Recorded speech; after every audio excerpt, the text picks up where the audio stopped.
Is my screen visible? Yes, ma'am. Yes, ma'am. Okay. So now, so far, we have understood about how to determine the residential status. Now we have determined the residential status. Okay.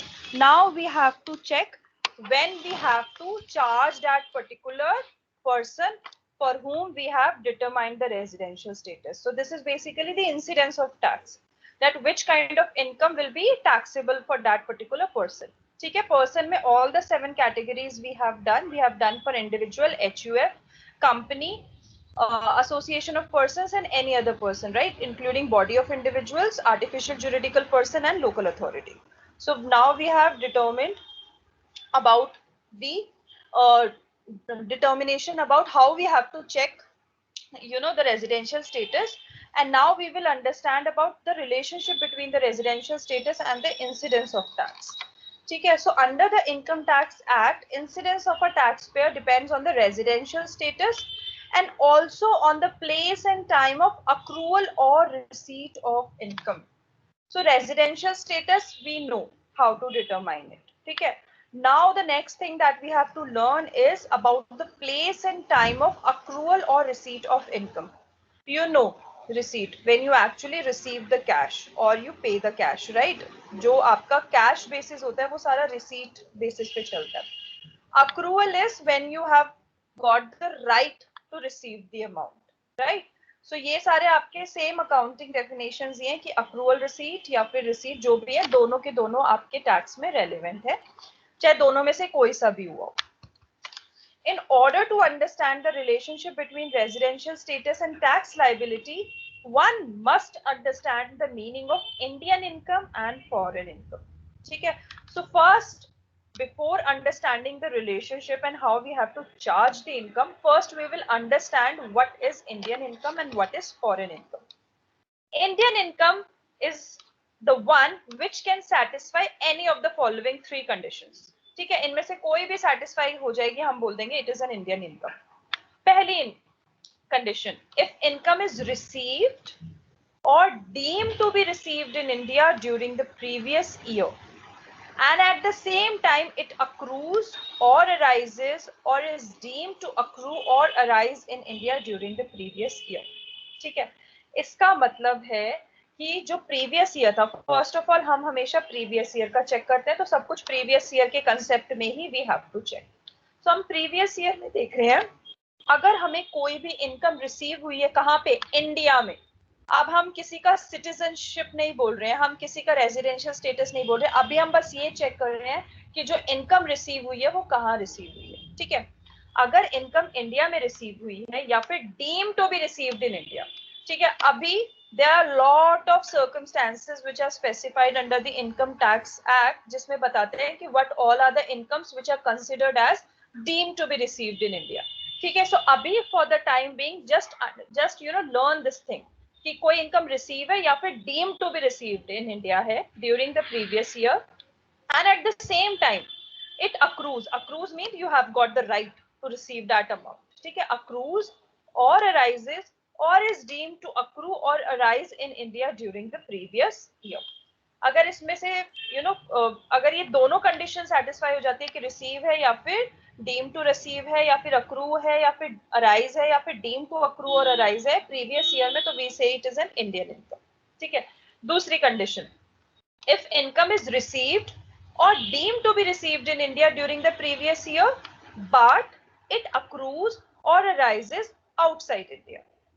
समझ रहे हो, चाहे income अगर receive हो रही है या deem to receive India हो रही है, बट चाहे अक्रू बाहर हो रही हो, अराइज बाहर हो रही हो, ठीक है, डजंट मैटर, बट अगर रिसीव हो रही है इंडिया में तो भी हम उसको इंडियन इनकम करेंगे.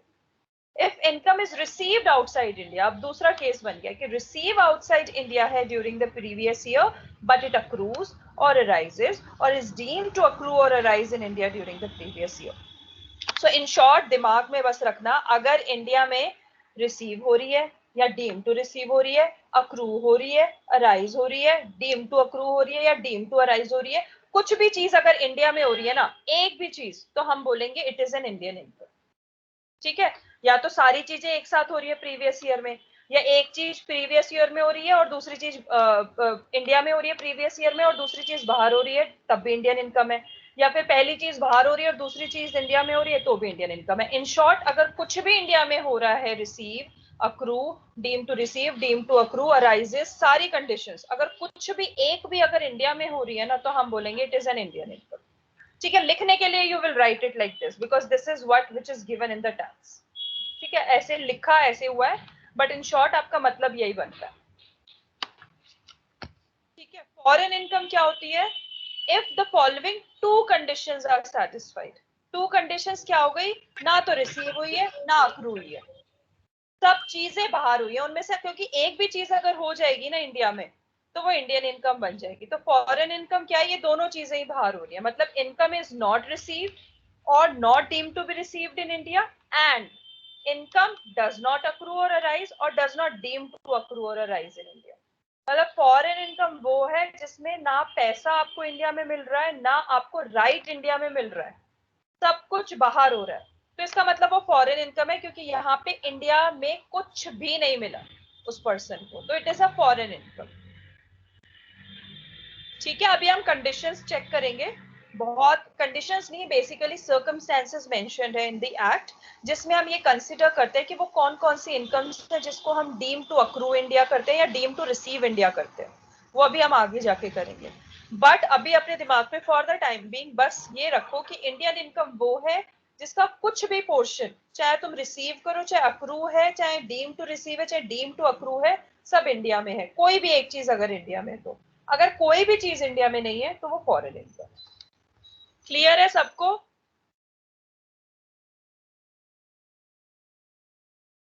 इस कंसेप्ट में किसी को प्रॉब्लम है?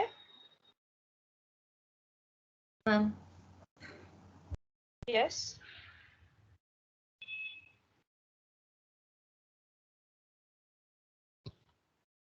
Now comes the incidence of tax for taxpayers. ठीक है, so this is about individual and Hindu undivided family, सिर्फ इनके लिए बात हो रही है। और ये हमारी तीन कैटेगरीज हैं, resident and ordinarily resident, not ordinarily resident and non resident. ठीक है, ये तीन हमारी कैटेगरीज है। So Indian income is taxable in India irrespective of the residential status. ठीक है, बस in short, Indian income will be taxable for ROR, NOR and NR. इसका मतलब अगर कोई फॉरेनर है who is a non resident but any kind of income which is received or accrue or deemed to receive or deemed to accrue or arise or deemed to arise in India, अगर कोई भी एक condition satisfy होती है तो it will become an Indian income and Indian income is taxable in India. Clear? Next आती है foreign income. Foreign income for ROR is taxable and for NR it is not taxable. Clear cut है। अगर कोई non resident है, कोई foreign citizen है या कोई फॉरेनर है या कोई इंडियन ओरिजिन बाहर रहता है, अगर वो कोई फॉरेन इनकम क्या है?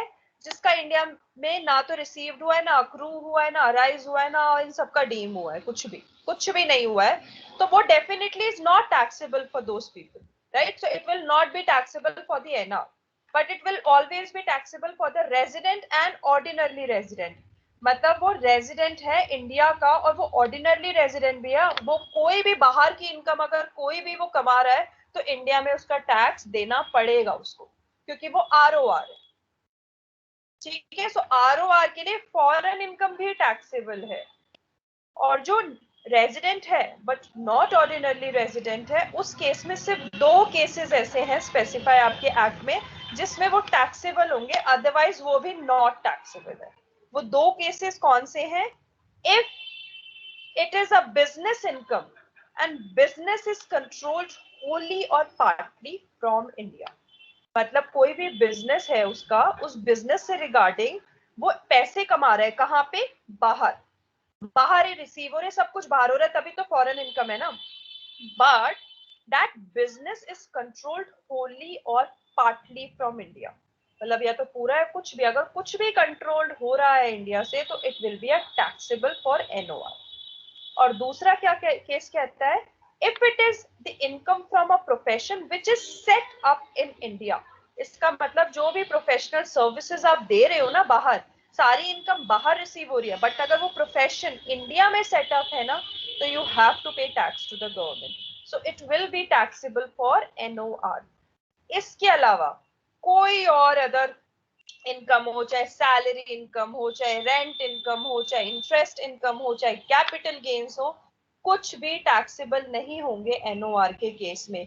If the individual or HUF is NOR, then foreign income में you will just check these two conditions. If these two conditions are satisfied, then only you will charge that particular income. Otherwise, you will not charge anything on that. It will be entirely not taxable in India. ठीक है, just we will just revise it. Indian income is always taxable in India, irrespective of the residential status of individual in HUF. Indian income is always taxable. Foreign income is taxable for ROR and not taxable for NR. But in case of NOR, there are only two conditions. If these two conditions are satisfied, then it will be taxable for NOR. Otherwise, it is totally exempt from NOR. It is not taxable. ठीक है, दो conditions क्या है, अगर business income है और business is controlled Holi और partly from India, या फिर if it is income from profession which is set up in India. Words को ना बहुत अच्छे से याद रखना. ठीक है, यहाँ पे बात हो रही है कंट्रोल की और यहाँ पे बात हो रही है सेटअप. ठीक है, सो अगर प्रोफेशन लिखा हुआ है क्वेश्चन में that it is set up in India, या फिर ऐसे बोल दे कि profession is controlled from India but it is set up in China, ठीक है, तो उस केस में ये वैलिड नहीं है. ठीक है, प्रोफेशन की बात सेटअप से हो रही है और बिजनेस इनकम की बात कंट्रोल से हो रही है. तो हमेशा टैक्स में जो वर्डिंग्स है उसी के accordingly you will understand it. Clear for individual and HUF? अभी क्वेश्चंस करेंगे तो थोड़ा और क्लियर हो जाएगा. ठीक है, next come for any other different tax payers.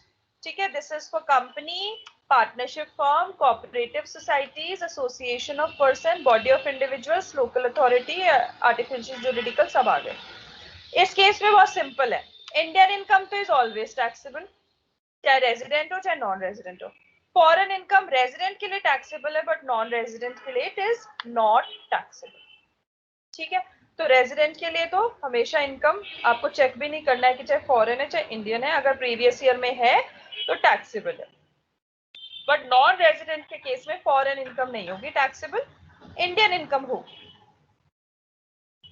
ठीक है, we have to summarize whatever we have discussed so far. हमने ये देखा है कि इंडियन इनकम तो is always taxable in India irrespective of the residential status of the taxpayer. चाहे individual हो, HUF हो, कंपनी हो, चाहे जितने भी हमने पर्संस डिस्कस किए हैं उन सब के लिए इट इज टैक्सेबल, चाहे वो नॉन रेजिडेंट हो चाहे वो रेजिडेंट हो. ठीक है, जो फॉरेन इनकम है, foreign income is taxable in the hands of resident. Resident में वो सारी कैटेगरीज आ गई apart from individual and HUF. उसके केस में it is always taxable. Individual और HUF के केस में it is taxable in the hands of ROR, right? Resident and ordinarily resident. But not ordinarily resident में there are two conditions. वो condition satisfied है तो taxable है, otherwise नहीं है taxable. और in the hands of non-resident foreign income is not taxable. ठीक है, सबको क्लियर है? अब नेक्स्ट हम क्वेश्चंस पे जा रहे हैं. ये क्लियर है सबको जो मैंने अभी तक समझाया है? मैम यस बेटा. Yes, are to be satisfied or only one of them? Sorry, Both the conditions are to be satisfied or only one of them? Only one of them. ये दो केसेस हैं आपके, दो सर्कमस्टेंसेस हैं आपके, इनमें से कोई सा भी सेटिस्फाई हो जाता है तो हम ये कंसीडर करेंगे कि ये आपकी वैसे तो फॉरेन इनकम है बट इसको कंट्रोल इंडिया से किया जा रहा है, या फिर ये प्रोफेशन इंडिया में सेटअप है तो हम इसको चार्ज करेंगे. मतलब दोनों में से कोई सी भी हो. It is not an and condition. देखो ना यहाँ पे ऐसा है. हाँ, सॉरी दोबारा बोलो बेटा. जैसे कि it is set up in China but controlled in India, so it will be taxed, right? Business के बारे में बात कर रहे हो? Yes ma'am. Yes, yes, yes, it will be taxable if it is controlled from India. Partly controlled भी है ना, ऐसा है कि partly from India and partly from Nepal. तब भी होगी चार्जेबल, क्योंकि पार्टली इंडिया मतलब India is involve in the earning of that particular business income. So अगर इंडिया का कोई भी इन्वॉल्वमेंट है तो हम करेंगे charge. Okay ma'am.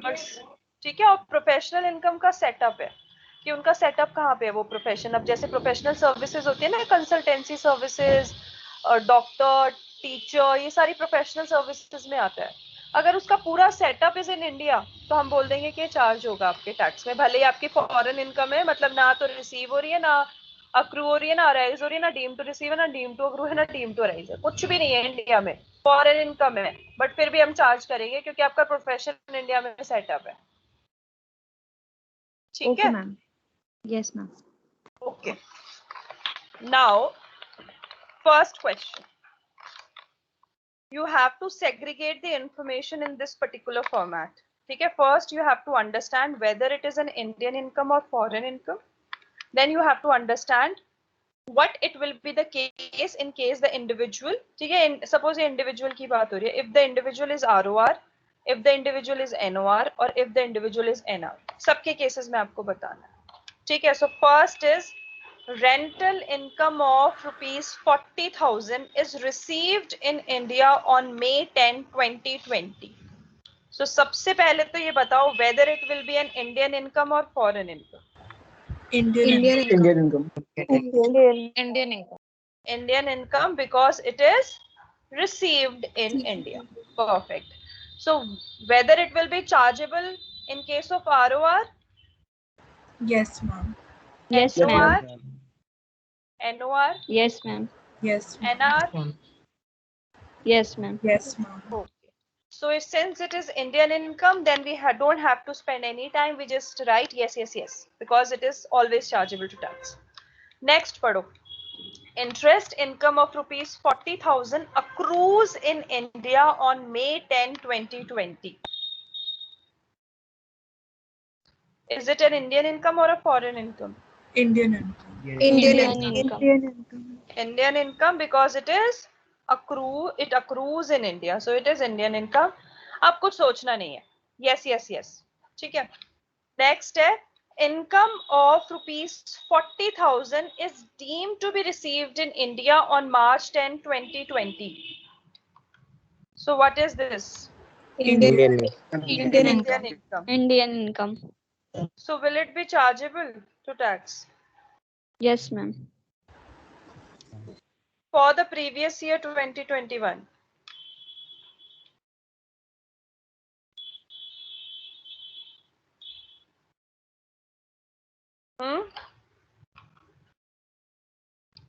Indian income तो है, पर क्या चार्जेबल टू है टैक्स के? No, March 10. right. So it is, yes, yes. So it is the Indian income for previous year 1920, not for 2021. So it is not taxable in ROR, NOR, NR for the previous year. देखो ऐसा question घुमाता है, मतलब देख देख के लगता है आता है और बीच में ऐसी चीज कर देता है जिससे तुम्हारा क्वेश्चन का आंसर चेंज हो जाएगा. So it means it will not be taxable, although it is Indian income, but it is not, deemed to be received in the previous year. Okay, next. Income of rupees 40,000 is deemed to accrue or arise in India on February 12, 2020. Indian income. Indian income, But not taxable. but not taxable. Yes, yes. Perfect. Okay, so it is not taxable. Although it is Indian income, but it is not taxable in both the cases because it is not lying in our previous year. Next. Business income / professional income of rupees 40,000 is received and accrued outside during previous year 2021. Business is controlled from outside India or profession is set up outside India. So tell me which kind of income is it? Foreign income? Foreign income. Foreign income. Okay, fine. It is foreign income. Will it be chargeable to tax in ROR? No. Yes, ma'am. No, ma'am, because it's not controlled from India. Ma'am, but it is set up in India. No, it is set up outside India. Yes, ma'am. Not chargeable then. Not chargeable in any of the three categories. Are you sure? Ma'am, for NR it's chargeable. On ROR. ROR it is charged. Yes. So ROR के case में it is chargeable, क्योंकि ROR में तो हमेशा chargeable है. आप resident ordinarily resident हो India के, आप नहीं जाते बाहर, आप सारी सेटिस्फाई करते हो कंडीशन, इंडिया में ही बैठे बैठे कमा रहे हो आप, ROR हो इंडिया के, तो बाहर से भी कमा रहे हो ना, तो आपको पे करना पड़ेगा टैक्स. तो ROR के केस में इट इज चार्जेबल. NOR के केस में दो कंडीशंस होती है. अब ये दोनों सेटिस्फाई नहीं हो रही, बिजनेस भी बाहर से कंट्रोल हो रहा है, प्रोफेशन भी सेटअप बाहर से हो रहा है, तो बाहर हुआ है सेटअप, तो इसका मतलब NOR के केस में इट इज नॉट टैक्सेबल. और NR तो कभी होता ही नहीं है. फॉरेन इनकम का NR हमेशा नॉट टैक्सेबल होगा. ठीक है. Next question. Suppose in above example business is controlled from India और profession is set up in India, तो इस केस में क्या हो जाता? NOR will also. Yes. NOR में भी टैक्सेबल होता. इंडियन इनकम नहीं होती, होती फॉरेन इनकम ही. इंडिया में कुछ रिसीव थोड़ी हो रहा है, ना रिसीव हो रहा है ना अक्रू हो रहा है फॉरेन इनकम ही. तो फॉरेन इनकम ROR के केस में टैक्सेबल है, बट NOR के केस में since the conditions are satisfied, इसीलिए अब यहाँ पे भी ये टैक्सेबल हो गया, और NR के केस में नो हो गया, क्योंकि foreign income is always not taxable in NR, it is always taxable in ROR. और NOR के केस में दो कंडीशंस हैं, वो दो कंडीशन सेटिस्फाई होती है तभी होगा, अदरवाइज नहीं होगा. तो इसी वजह से इस वाले केस में यस है और इस पुराने वाले में नो था. ठीक है. इंडियन इनकम तो सब में यस यस यस होगा, रेजिडेंशियल स्टेटस देखना ही नहीं है. फॉरेन इनकम ROR में यस है, NR में नो है, बस NOR का है एक जो दो कंडीशंस डाल रखी है. ठीक है, क्लियर है? Yes. Okay, next. Rental income or salary income or interest income of rupees 1 lakh is received outside India in the previous year 2021 and at the same time it accrues or arises outside India. So tell me. Foreign income. It is foreign. Foreign income. Yes, very good, because everything is outside India. So it's foreign income. ROR के case में Yes. Yes, ma'am, taxable. NOR के case में NOR के case में Not taxable. not No, taxable Not. because conditions are not satisfied. Okay. NR के case में Not taxable. Not taxable. perfect. Gift of rupees 2 lakh received outside India by an individual on November 15 from a friend. Indian income, foreign Indian income. in huh? Sorry. वो next year में charge होगा ना, वो ऊपर वाला, क्योंकि previous year 2020 दिया हुआ है. कौन सा बोल रहे हो बेटा आप कौन मैम सा नेक्स्ट ईयर एग्जाम? में चार्ज होगा ना ये ऊपर वाला? वाला rental income. Yes ma'am. Next year में क्यों होगा? प्रीवियस ईयर है ना 2021, तो असेसमेंट ईयर ओहो 21-22 है. क्वेश्चन के ऊपर गलत लिख दिया, यहाँ 21-22 है.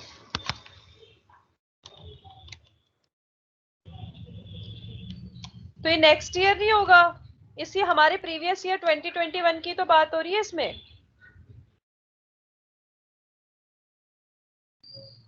Okay ma'am. समझ में आ गया है ना? रेंटल इनकम, सैलरी इनकम, ये हमारी केसेस में नहीं आते, सिर्फ दो ही केस है. वही दो केस अगर सेटिस्फाई होंगे तो NOR में होगा, नहीं तो नहीं होगा NOR में. ठीक है. यस ये वाला बताओ. Gift of rupees 2 lakh received outside India by an individual on November 15, 2020 from a friend.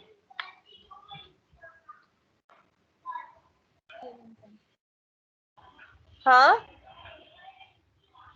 Ma'am, foreign income. Foreign income है. ठीक है. NOR. इसमें होगा चार्जेबल. Ma'am, ROR में. ROR. ठीक है, और NOR NR के लिए नहीं होगा। Not ठीक है, taxable. नेक्स्ट का बताओ। Gift of ₹2 lakh received in Delhi by an individual on March 15, 2020 from a friend. Indian income, but not taxable because it is from 1920. Yes, perfect. It is Indian income, but it is not chargeable to tax since it is falling in previous year 1920, not 2021. Clear? Yes, ma'am. Next जा रही हूँ मैं concept पे। किसी को कोई doubt है तो पूछो।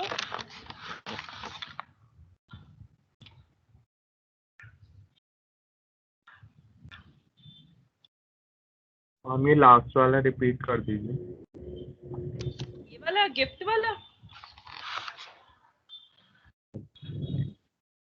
बेटा, गिफ्ट जो है although it is received in India, अगर कोई भी चीज रिसीव होती है इंडिया में तो हम उसको इंडियन इनकम कहते हैं, और Indian income is always chargeable to tax irrespective of the residential status of the tax pair.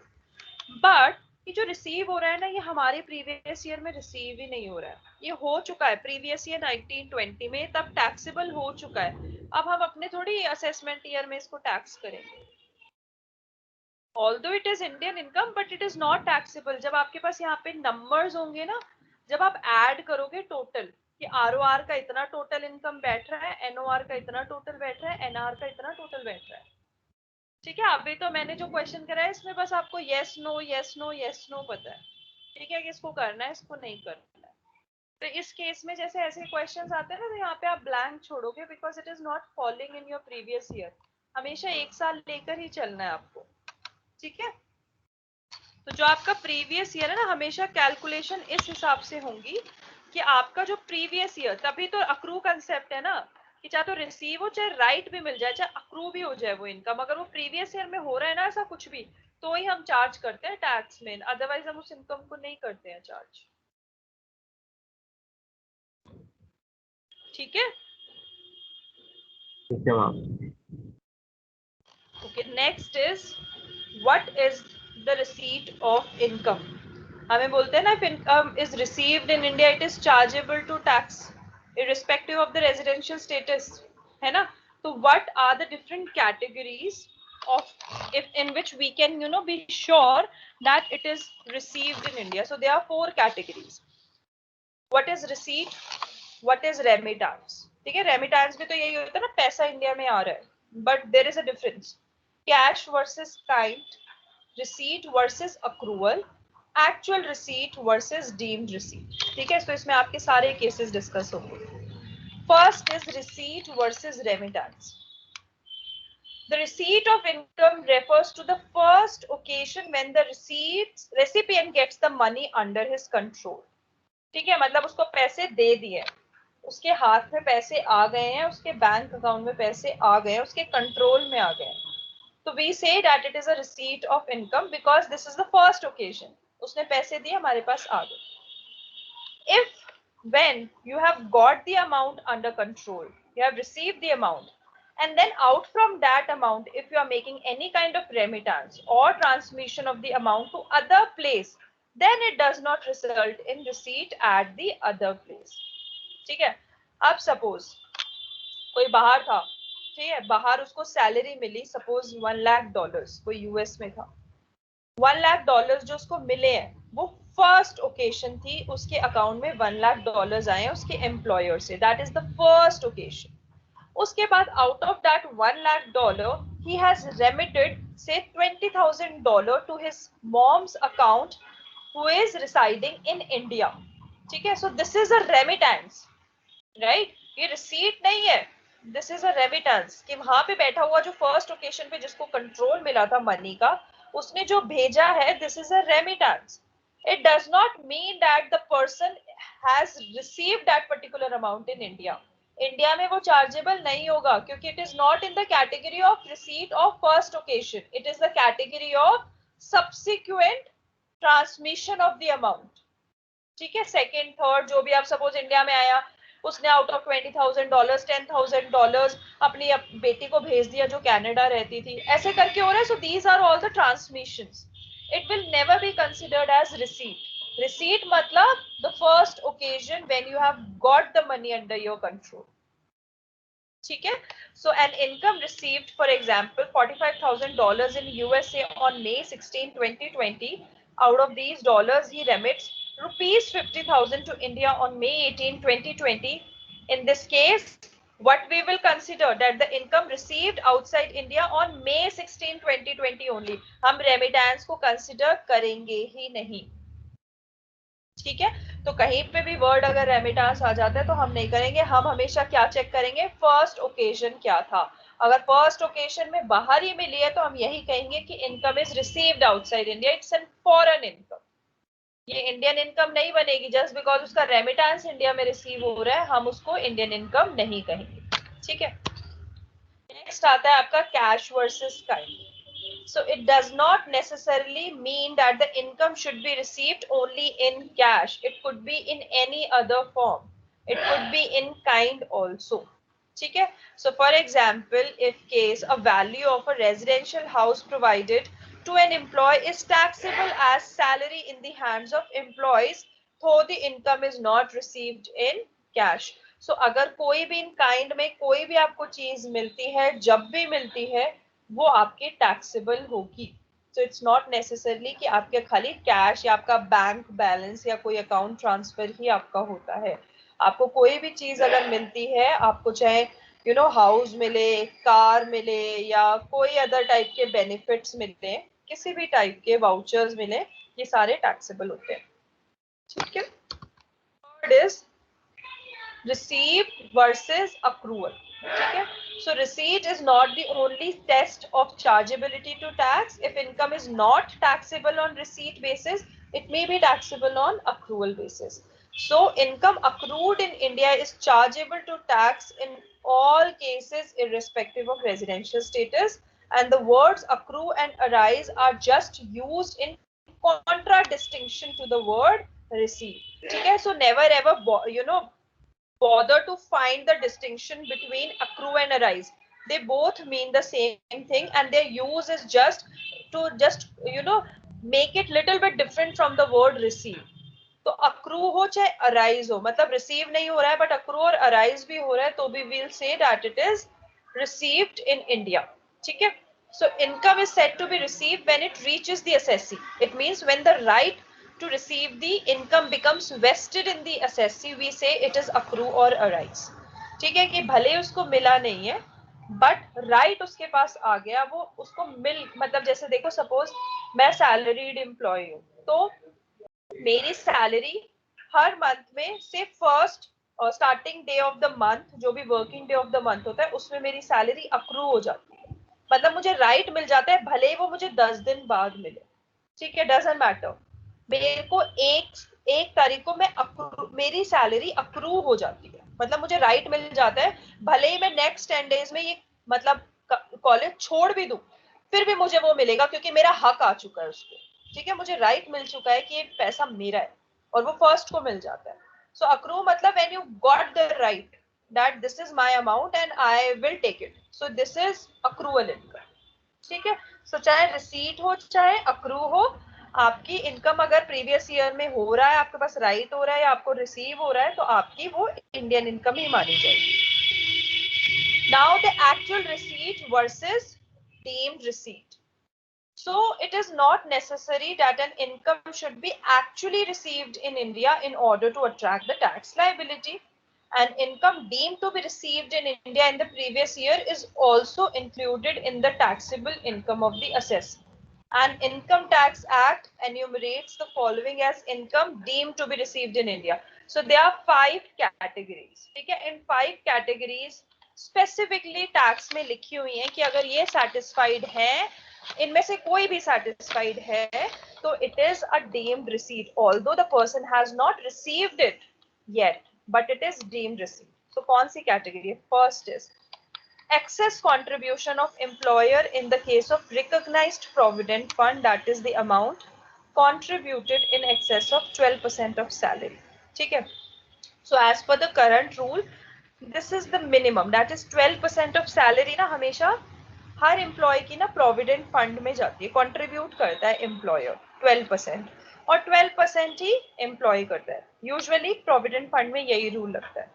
अब सपोज जो एम्प्लॉयर है उस एम्प्लॉय का he is contributing more than 12%, ठीक है। रिकॉग्नाइज्ड प्रोविडेंट फंड्स क्यों होते हैं कि जब भी वो रिटायर होगा तो वो ये अमाउंट यूज कर सकता है, ये kind of a saving plan होता है, ठीक है। सो गवर्नमेंट कहती है कि अगर आज की डेट में एम्प्लॉयर 12% से ज्यादा कर रहा है तो कर किसके ले रहा है, एम्प्लॉय के लिए कर रहा है ना। भले ही एम्प्लॉय को आज वो पैसा नहीं मिल रहा, 60 साल बाद मिलेगा ना जब वो रिटायर होगा, तो ये इनकम क्या कंसिडर होगी, डीम्ड टू बी रिसीव्ड, ठीक है। भले ही उसको अभी इसका फायदा नहीं मिल रहा है, बट आज के डेट में एम्प्लॉयर क्या कर रहा है, कॉन्ट्रीब्यूट कर रहा है किसमें, रिकॉग्नाइज्ड प्रोविडेंट फंड में। तो इसका मतलब आगे जाके उसको मिलेगा तो मैं आज इसका टैक्स कर दूंगा, क्योंकि रिटायरमेंट पे जो भी मिलता है ना it is usually exempted from tax. तो गवर्नमेंट क्या कहती है 12% तक तो तुम कर दो, हम तुम्हें कुछ नहीं कह रहे, बट उससे ऊपर अगर तुम कर रहे हो ना तो इट इज डीम्ड रिसीट। तभी लिखा हुआ है देखो, एक्सेस कॉन्ट्रीब्यूशन ऑफ एम्प्लॉयर, यहाँ पे एम्प्लॉय की बात नहीं हो रही है, एम्प्लॉयर, क्योंकि एम्प्लॉयर क्या कर रहा है, ओवर एंड अबव कर रहा है 12%, which is the mandatory requirement, over and above कर रहा है, एक्सेस कर रहा है। और किस में कर रहा है, रिकॉग्नाइज्ड। यहाँ पे अगर अनरिकॉग्नाइज्ड आता है तो अभी उसको मत करो ध्यान, सिर्फ रिकॉग्नाइज्ड प्रोविडेंट फंड की बात हो रही है, ठीक है। रिकॉग्नाइज्ड प्रोविडेंट फंड है जो ईपीएफओ मैनेज करता है, it's a central government organisation which actually manages the provident fund of all the employees across the country, ठीक है। नेक्स्ट आता है interest credited to recognized provident fund account of an employee in excess of 9.5%। अगर किसी भी recognised provident fund के जो balance है एम्प्लॉय का, अगर उसमें कोई भी इंटरेस्ट क्रेडिट हो रहा है, जो मिल रहा है वो 9.5% से अगर ज्यादा मिल रहा है उसको, तो वो डीम्ड रिसीट मानी जाएगी। क्योंकि ना ये चीज जब आप सैलरी इनकम करोगे ना, जब आप ये एग्जेम्प्ट भी करते रह जाओगे सेम परसेंट से कि 12% तक तो एग्जेम्प्टेड होता है उस जैसे कंट्रीब्यूशन, सेम 9.5% तक इंटरेस्ट एग्जेम्प्टेड होता है, उसके ऊपर जब करते हैं तो वो टैक्सेबल होता है। तो ये सेम कह रहा है कि अगर ऊपर क्रेडिट हो रहा है ना तो हम डीम्ड रिसीट मान के इसको टैक्स कर देते हैं। बात टैक्स की हो रही है बस कि उसको उस साल टैक्स करना है या नहीं करना है, तो करना है। Then transfer balance from the unrecognized fund to the recognized provident fund। अगर unrecognized provident कोई भी फंड है, unrecognized फंड होते हैं जिसमें और कुछ कंडीशंस होती हैं, अगर वो कंडीशन सेटिस्फाई होती है तो जो ऑर्गेनाइजेशन होती है वो रिकॉग्नाइज्ड प्रोविडेंट फंड में ही करती है।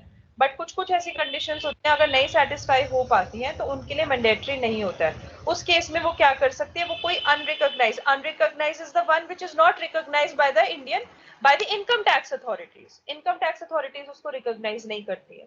तो अगर वहां से कोई ऑर्गेनाइजेशन अपना फंड निकाल के अपने एम्प्लॉय का किसी रिकॉग्नाइज्ड में अगर ट्रांसफर कर रही है तो वो जो भी एम्प्लॉय जिसका ट्रांसफर हो रहा है उसको हम उसी साल डीम्ड रिसीट मान लेंगे, ठीक है, कि वो उसको पैसा मिला है इतना ज्यादा उसका जब ट्रांसफर हुआ है, तो उस केस में भी वो डीम्ड रिसीट होगी। Then contribution by the central government or any other employee to the account of an employee in the pension scheme referred to in section 80CC। ठीक है, ये हम जब डिडक्शंस करेंगे ना तब हम अच्छे से करेंगे। अभी बस ये कि अगर कोई सेंट्रल गवर्नमेंट कंट्रीब्यूशन करती है अपने एम्प्लॉय के लिए in the pension scheme referred in section 80CC2D, अगर कोई भी कंट्रीब्यूशन करती है, this is talking about national pension scheme, अगर कुछ भी करती है तो वो deemed receipted, it is chargeable to tax, ठीक है। It is for the benefit of the employ, आज नहीं तो रिटायरमेंट पे इनको पैसा मिलेगा, तो हर साल जैसे जैसे कंट्रीब्यूट करती है वैसे वैसे डीम्ड रिसीट करके इसको चार्जेबल टू टैक्स करा जाता है, ठीक है। उसके बाद है टीडीएस। ये ना करने के बाद ना डिडक्शंस भी मिलती है किसी की चीज में, ऐसा नहीं है कि डिडक्शन नहीं मिलती, सिर्फ टैक्स ही चार्ज होता है। उसके बाद टीडीएस, ठीक है। अब मेरा जो पैसा है सैलरी का वो टीडीएस कट कर आता है, तो जो भी 5,000 कटता है, 6,000 कटता है, चाहे कुछ भी कटे, वो डीम्ड रिसीट है, भले वो मुझे मिला नहीं है बट वो मेरा ही पैसा है। जो काट के वो क्या कर रहा है, गवर्नमेंट को पे कर रहा है, जो मेरा एम्प्लॉयर है वो सीधा इनकम टैक्स अथॉरिटीज को पे कर रहा है, तो वो डीम्ड रिसीट है। ऐसा नहीं है कि टीडीएस को आप चार्ज ही नहीं करोगे, ठीक है, जो भी टीडीएस का पैसा है आप उसको अपनी इनकम में जोड़ोगे। जब आपकी टैक्स लायबिलिटी बन जाएगी ना कि आपको इतना पे करना है, उसमें से आप सब्ट्रैक्ट कर देना टीडीएस, क्योंकि इतना आप ऑलरेडी पे कर चुके हो गवर्नमेंट को in the form of TDS. Cut cut के आया है ना, मेरे बिहाफ पे कर रहा है ना एम्प्लॉयर, कर तो रहा है पे, तो आगे जाके जब भी मेरी बनेगी मैं उसमें से सब्ट्रैक्ट कर लूंगी। बट आज के डेट में वो मेरा पैसा है, ठीक है, कि मतलब मैं ईयर एंड पे ना पे करके मैं धीरे धीरे करके पे कर रही हूँ, बट है तो मेरा ही पैसा जो मैंने कमाया है, ठीक है। So it is deemed receipt.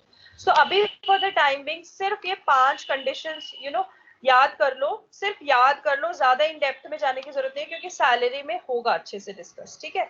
यही होगा तो आप लोगों को और अच्छे से याद आएगा, क्योंकि अभी आप अच्छे से फोकस करके सुन रहे हो, ठीक है, कि आपके 5 कंडीशंस में से अगर कोई भी सेटिस्फाई हो जाती है तो हम बोलेंगे the income is deemed to be received in India, although he has not received it but it is deemed to be received, ठीक है। ये सिर्फ 5 कैटेगरीज है जो फैक्ट में। Ma'am, can you re-explain the second point? Interest credited to recognised provident fund account. Yes, ma'am.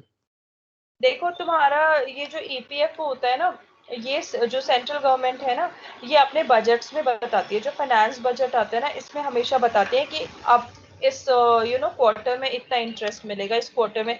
2 type के provident fund होते हैं, एक तो होता है EPF that is employ provident fund, और एक होता है PPF which is public provident fund, ठीक है। तो हर बजट में ना जो फाइनेंस बजट में बताया जाता है, ऐसे होता है यूजुअली कि it is going to remain same, it is going to be reduce, it is going to be increase, interest की बात होती है। बट जो आपका अगर उस प्रोविडेंट फंड में अब सपोज कभी एक्सेस में अगर कोई इंटरेस्ट चार्ज हुआ है, वैसे यूजुअली अब तो आप लोगों का ना 7.5 से 8% तक कर दिया है, इतना ज्यादा है ही नहीं इंटरेस्ट रेट। बट वो कहते हैं कि अगर क्रेडिट हुआ है ना उस रिकॉग्नाइज्ड प्रोविडेंट फंड में इन एक्सेस ऑफ 9.5%, सो जो भी एक्सेस अमाउंट है ना 9.5 तक, वो नहीं बोल रहे हैं डीम्ड रिसीट, अगर उसका उससे ज्यादा अगर हो रखा है, से 12% हो रखा है, ठीक है, इंटरेस्ट, तो वो जो ज्यादा है ना 3.5%, हाँ 3 कितना हुआ 12%, यस 2.5 राइट। तो जो भी एक्सेस है ना 2.5%, वो आपकी डीम्ड रिसीट मानी जाएगी, ठीक है। क्वेश्चंस नहीं आते हैं इस पे ना, ज्यादा से ज्यादा थ्योरी क्वेश्चन आता है जब हम सैलरी करेंगे ना।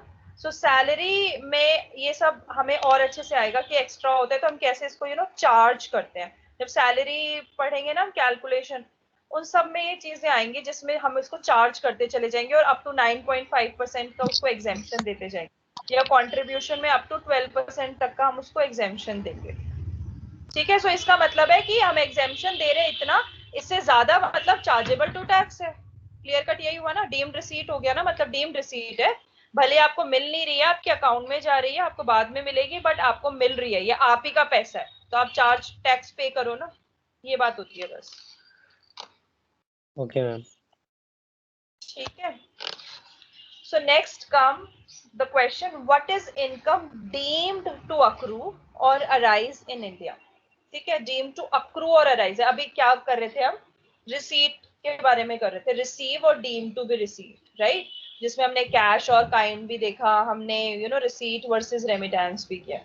अब आती है अक्रू कॉन्सेप्ट, ठीक है। What is income deemed to accrue और अराइज इन इंडिया।